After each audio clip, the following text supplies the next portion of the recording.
नमस्कार, स्वागत है आप सभी का इंडिया न्यूज में। मैं हूं आपके साथ शुभनी पटनायक। विधानसभा में कार्यवाही शुरू हो चुका है, आइए आपको सीधा ले चलते हैं। मुख्यमंत्री महोदय ने इसी बजट में के अनुसार सदस्यों की मांग और फीडबैक के आधार पर माननीय मुख्यमंत्री ने इस वर्ष बजट में ये राशि बढ़ाकर 10 करोड़ रुपए कर दी है और माननीय सदस्य गत वर्ष की तुलना में दोगुने कार्य करवा सकते हैं और इस राशि से सभी सदस्य लगभग 700 किलोमीटर रोड की मरम्मत तथा सुदृढ़ीकरण करवा सकते हैं तथा लगभग 2000 किलोमीटर मिसिंग लिंक बनवा सकते हैं।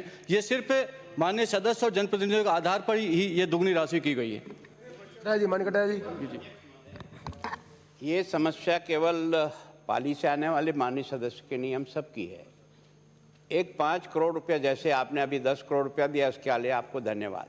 पिछली बार आपने 5 करोड़ दिया, उसके लिए भी धन्यवाद। लेकिन जो राशि हमारे को अलॉट की है एज ए विधायक, अगर आपके टेंडर प्रोसेस से हमारा पैसा बच जाता है, जब फाइनल उनका हिसाब करने के बाद जो भी अमाउंट बच जाता है, क्या वो उसी विधायक को उसकी अनुशंसा पर खर्च करने के लिए सरकार विचार रखती है क्या?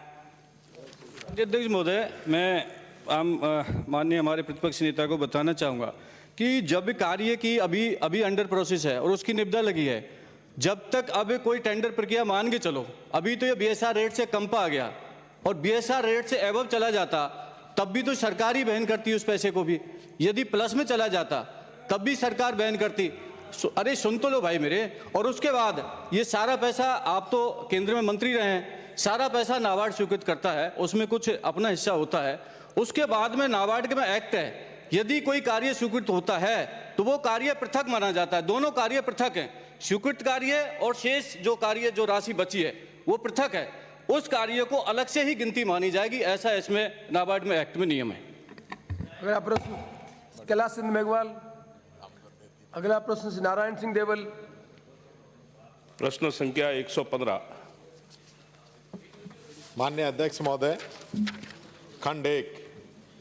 जी हाँ, राज्य सरकार द्वारा कोविड-19 महामारी के कारण राज्य में 18 वर्ष से कम आयु वर्ग के अनाथ हुए प्रत्येक बच्चों तथा विधवा महिलाओं को मुख्यमंत्री कोरोना सहायता योजना अंतर्गत निम्नानुसार सहायता राशि दिए जाने हेतु प्रावधान किया है। 1, प्रत्येक अनाथ बच्चे को तथा विधवा महिला को तत्कालिक सहायता के रूप में राशि रुपए 1 लाख एकमुश्त सहायता दी जाती है। 2, प्रत्येक अनाथ बच्चों को 18 वर्ष की आयु पूर्ण होने तक 2500 रुपये प्रतिमाह सहायता दी जा रही है। 18 वर्ष की आयु पूरी होने पर 5 लाख रुपए की राशि दे है। 3, विधवा महिला को आजीवन 1500 रुपये मासिक पेंशन दे है। 4, विधवा महिला के बच्चों को 18 वर्ष तक की आयु पूर्ण करने तक 1000 रुपये प्रतिमाह राशि दे है। नंबर 5, प्रत्येक अनाथ बच्चे तथा विधवा महिलाओं के बच्चों को विद्यालय पोशाक, पाठ्य पुस्तकें आदि हेतु 2000 रुपये प्रति बालक बालिका एकमुश्त वार्षिक अनुदान दिया जा रहा है। जिलेवार विवरण परिशिष्ट ऐप पर संलग्न है। खंड 2, विधानसभा क्षेत्र रानीवाड़ा में कोरोना काल में दिवंगत हुए व्यक्तियों का तहसीलवार विवरण परिशिष्ट व्यय पर संलग्न है। विधानसभा क्षेत्र रानीवाड़ा में राज्य सरकार द्वारा संचालित मुख्यमंत्री कोरोना सहायता योजना अंतर्गत विधवा महिलाओं को 1 लाख रुपए एकमुश्त व 1500 रुपये प्रतिमाह आजीवन पेंशन तथा उनके 18 वर्ष तक के कम आयु के बच्चों को 1000 रुपये प्रतिमाह सहायता एवं केंद्र सरकार द्वारा संचालित कोविड-19 अनुग्रह सहायता योजना अंतर्गत दिवंगत हुए लोगों के आश्रित परिजनों को 50,000 रुपये की एकमुश्त सहायता राशि के लाभ दिए गए हैं। तहसीलवार विवरण परिशिष्ट 6 पर संलग्न है।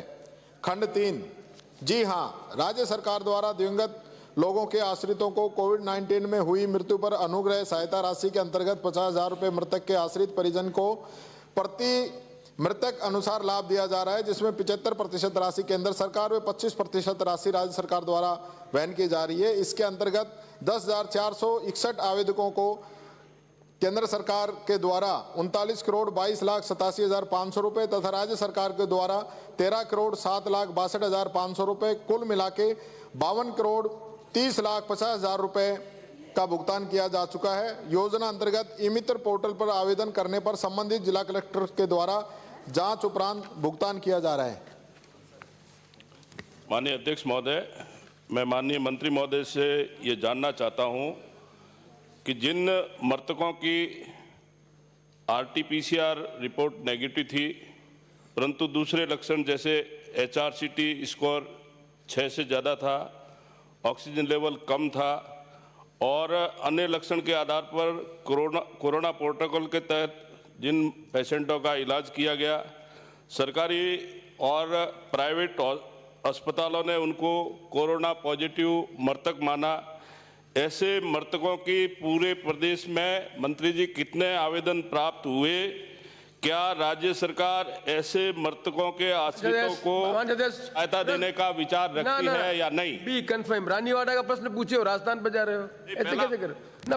पहला प्रश्न का बता देता हूं सर। नहीं सर, पहला प्रश्न ही राजस्थान का है, मुझे उत्तर में दिया है, प्लीज आप देखें उसको। आप मतलब प्रश्न को बिल्कुल ही आप ले जाओगे समझ में। मंत्री जी।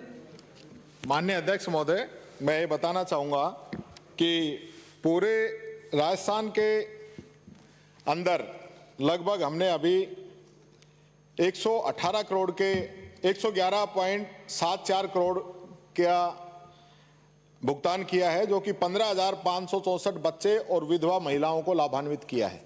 मैं साथ के साथ ये भी बताना चाहूँगा कि जो आपने मापदंड बताए हैं, RT-PCR, कोरोना जांच आपने बताया, या किसी प्रकार के सरकारी प्राइवेट किसी भी हॉस्पिटल में किसी भी प्रकार का कोई भी डॉक्यूमेंट्स अगर उपलब्ध है तो हम उसको कोरोना सहायता के अंदर राशि मंजूर कर देंगे। दूसरी बात, आपने भी देखा होगा अभी सुप्रीम कोर्ट के द्वारा फटकार लगाई कि केंद्र सरकार को कि इन व्यक्तियों की मदद की जाए, लेकिन केंद्र सरकार के द्वारा 3 बार सुप्रीम कोर्ट की फटकार के बाद में 50,000 रुपए की मात्र राशि स्वीकृत की गई है, और उसमें भी 75% पैसा माननीय अध्यक्ष जी केंद्र सरकार का है, 25% पैसा राज्य सरकार का है। और मुख्यमंत्री कोरोना सहायता योजना पूर्ण रूप से प्रदेश के पैसों से चल रही है, मुख्यमंत्री जी के द्वारा की जा रही है। और जब सुप्रीम कोर्ट के अंदर इसकी सुनवाई भी नहीं हुई थी, उससे पहले राजस्थान पहला प्रदेश बना था जो कोरोना सहायता योजना का आवेदन घर घर जाके हमने भरवाया और उन लोगों को भुगतान किया। तो ये दिन रात का अंतर है केंद्र सरकार में और भारत सरकार में। और मैं फिर ये भारत सरकार और राजस्थान सरकार में मैं फिर ये कहना चाहूंगा कि हर स्तर पे आज भी प्रदेश के अंदर कोई भी मृत्यु कोरोना से होती है तो उसको हम भुगतान करने के लिए 100% पाबंद हैं, हम भुगतान कराएंगे। कोई भी एकमात्र कहीं से भी हम स्वयं अखबार में अगर आया है कि इस व्यक्ति की कोरोना से मृत्यु हुई है, उनको भी हमने भुगतान कराया है। CMHO की रिपोर्ट आई है, उससे भी हमने भुगतान कराया है। SDM की अध्यक्षता के अंदर कमेटी बनी हुई है, अगर उस कमेटी गांव-गांव जाके सर्वे किया है उससे भी हमने भुगतान किया है। और सबसे बड़ी बात माननीय अध्यक्ष महोदय, जिन लोगों का दाह संस्कार नगर निगम, नगर पालिका, नगर परिषद द्वारा किया गया, उन लोगों की भी सूची वहां से लेके हमने उन लोगों को मृत्यु कोरोना सहायता का लाभ दिया है। माननीय अध्यक्ष महोदय, अगला प्रश्न please. I said note, I not allowed. अगला प्रश्न सुमित गोदारा प्लीज। आपको कह दिया ना, अभी भी अलाउ है, आप लाइए, पॉइंट आउट मिल जाएगा। प्रश्न नहीं, आप you don't want to answer, अभी भी आपके पास कोई केस है, लाइए, पेमेंट हो जाएगा, इतना बोल दिया। अगला प्रश्न सुमित गोदारा। माननीय अध्यक्ष जी, प्रश्न संख्या 116। माननीय अध्यक्ष महोदय, बीकानेर जिले में 312 पटवार हलके हैं। इन हलकों में पटवारियों के 312 पद स्वीकृत हैं, जिनके विरुद्ध पटवारी के 187 पद भरे हुए हैं एवं 125 पद रिक्त हैं। खंड 2, बीकानेर व लूणकरसर तहसील में स्वीकृत कार्यरत एवं रिक्त पदों का विवरण निम्न प्रकार है। नंबर 1, बीकानेर में 93 पद स्वीकृत हैं, कार्यरत 77 हैं, रिक्त 16। लूणकरसर में 89 पद स्वीकृत हैं, 48 पद रिक्त हैं, कार्यरत 48 हैं और रिक्त हैं 41। खंड 3, बीकानेर तहसील में 33 ग्राम पंचायत मुख्यालय पर एवं लूणकर तहसील में 32 ग्राम पंचायत मुख्यालयों पर पटवार भवन बने हुए हैं। माननीय अध्यक्ष जी, इसमें जो मंत्री जी द्वारा जवाब दिया गया है उसमें 312 पटवारी बताए गए और 9 तहसील हमारे बीकानेर में, और इन्होंने पटवारी बीकानेर तहसील में 93, लूणकरसर में 89, यानी 2 तहसील में 182 पटवारी हैं। ये आंकड़ा ही आप कहाँ से लाए हो मंत्री जी? 3 बाकी, जबकि सत्य में लूणकरसर में 46 पद स्वीकृत हैं और आपने पद बताए हैं इसमें जो जवाब दिए 89। तो हम कहाँ से प्रश्न तैयार करें? आपको मंत्री जी को आंकड़ा ही नहीं पता है कितने पटवारी हैं। माननीय अध्यक्ष, यदि नई आंकड़े मालूम है प्रिविलेज लाइए, बैठिए आप, आपके पास जानकारी सही है, इनके पास गलत सूचना है तो आपको अधिकार है प्रिविलेज ले जाने का। तो अपना प्रश्न पूछें। माननीय अध्यक्ष जी, जब जवाब ही गलत है, चलो आपने ठीक है, कहा क्या देश से आप इनके खिलाफ प्रिविलेज लेके आइए। प्रश्न माननीय अध्यक्ष जी, निवेदन ये, क्या ये सही है कि पटवार भवन जो रहने लायक नहीं है, जिसमें अधिकतर खाली है क्षतिग्रस्त होने के कारण, क्या सरकार उन पटवार भवन को रहवास के लिए या अन्य वैकल्पिक व्यवस्था करने का विचार रखती है जिससे आमजन को सुविधा मिल सके? माननीय अध्यक्ष महोदय जी, तहसील और विधानसभा में कई बार तहसीलों के दूसरी विधानसभा के भी पार्ट होते हैं। दूसरी तहसील, एक विधानसभा में 2 तहसीलें 3 है, इसलिए टोटल संख्या वो बताई गई। इनके एरिया के अलग अलग है। इसके अंदर आप चाहें तो मैं एक एक के नाम है, जिसमें आपने बीकानेर तहसील के टोटल जो 33 के ऊपर बने हुए बताए। रहित भवन रहित जगह है 12 बीकानेर के अंदर। लूणकरसर के अंदर टोटल जो पटवार मंडल है वो 46 है। इसके अंदर 32 में भवन बने हुए, 14 भवन रहित है। टोटल जो मैंने बताई ये जिला कलेक्टर की उसकी रिपोर्ट के आधार पर मैंने बताया है, ये आपके रिकॉर्ड के अंदर जो स्वीकृत है उसके आधार पर बताया। फिर भी जो बाकी भवन बचे हुए हैं वहाँ पे जैसे ही वित्तीय संसाधन उपलब्ध है, आपको विधायी कोष भी हम देते हैं, मुख्यमंत्री जी ने 5 करोड़ दिए, थोड़ा आप सहयोग करें तो उसमें अच्छे भवन बन जाएंगे, तो सुविधा वहाँ के लोगों के लिए होगी।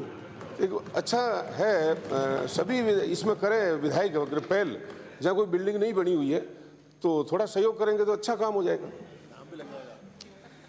माननीय अध्यक्ष जी, क्या मंत्री जी से पूछना चाहूँगा, क्या ये सही है कि पटवारी पंचायत मुख्यालय पर मिलते नहीं है, जिसकी वजह से ग्रामवासियों को बड़ी परेशानी उठानी पड़ती है, और इसी वजह से जब सरकार प्रशासन गांव के संग अभियान में सबसे ज्यादा राजस्व के काम आए, अपनी वाहवाही तो लूटी, पर हकीकत ये पटवारी जब गांव में नहीं बैठते तो सबसे ज्यादा वो काम आए।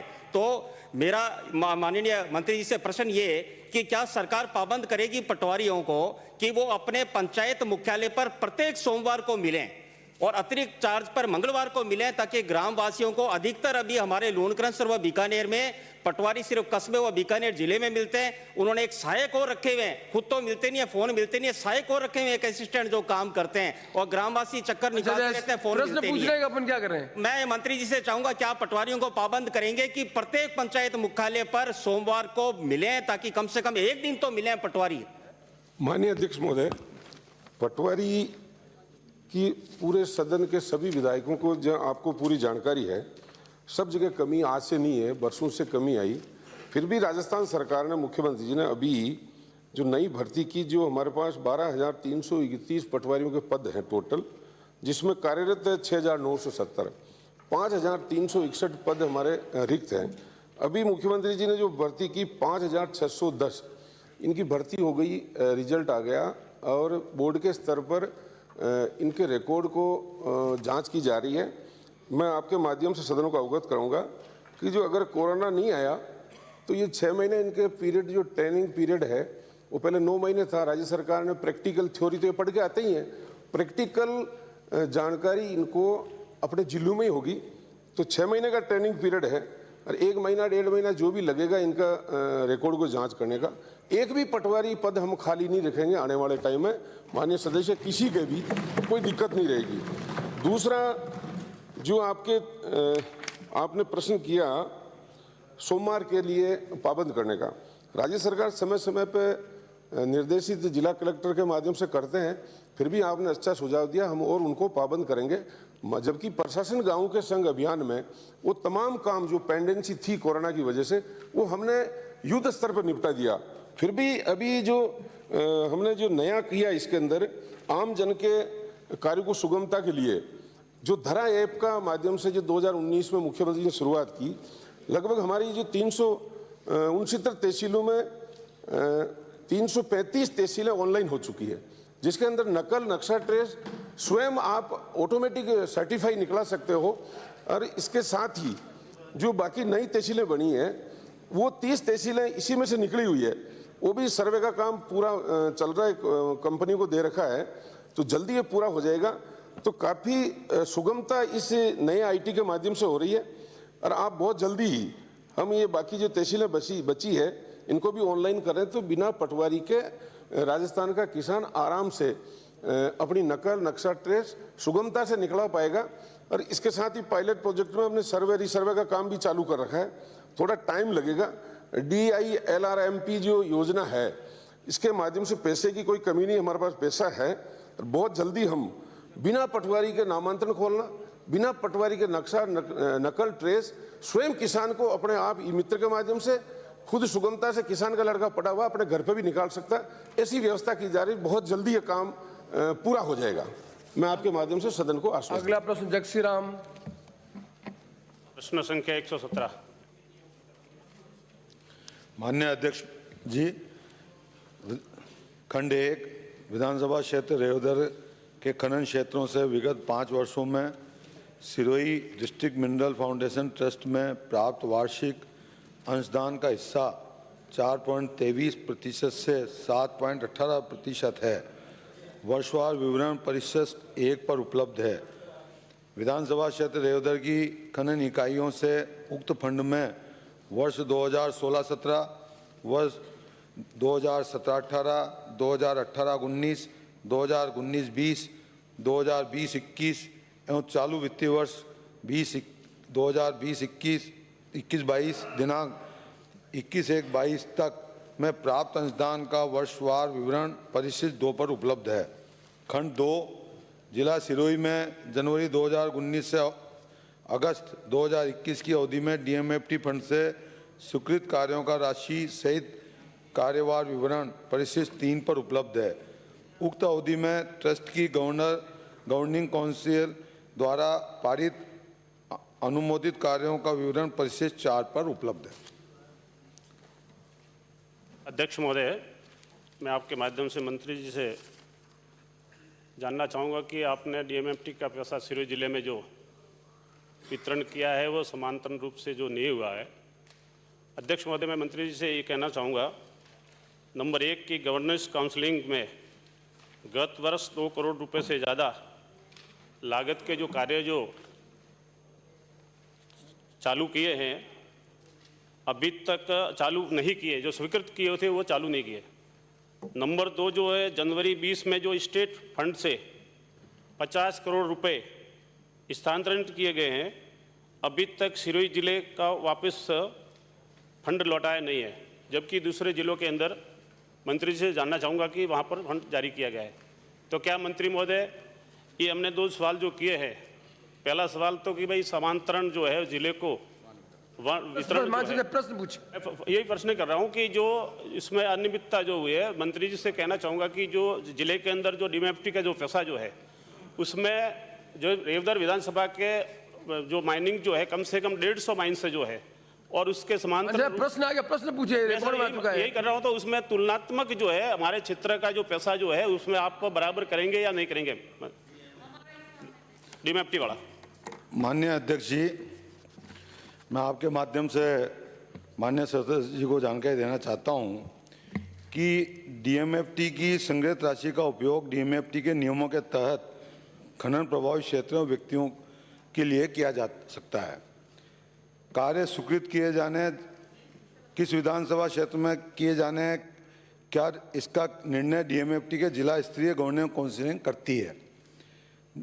वर्तमान नियमों में जिला गवर्निंग काउंसिल के अध्यक्ष कलेक्टर जी हैं तथा सभी माननीय विधायक जी, संबंधित सांसद जी, संबंधित राज्यसभा सदस्य जी जिस जिले का वो प्राथमिकता दें वो उस जिले में, साथ ही कुछ राज्य सरकार द्वारा सदस्य मनोनीत हैं। वर्तमान में DMFT नियमों में ऐसा कोई प्रावधान नहीं है कि जिले की सभी विधानसभा क्षेत्रों में DMFT का राशि का समान रूप। चलिए यहाँ रुकेंगे एक छोटे से ब्रेक के लिए। देखते रहिए इंडिया न्यूज़।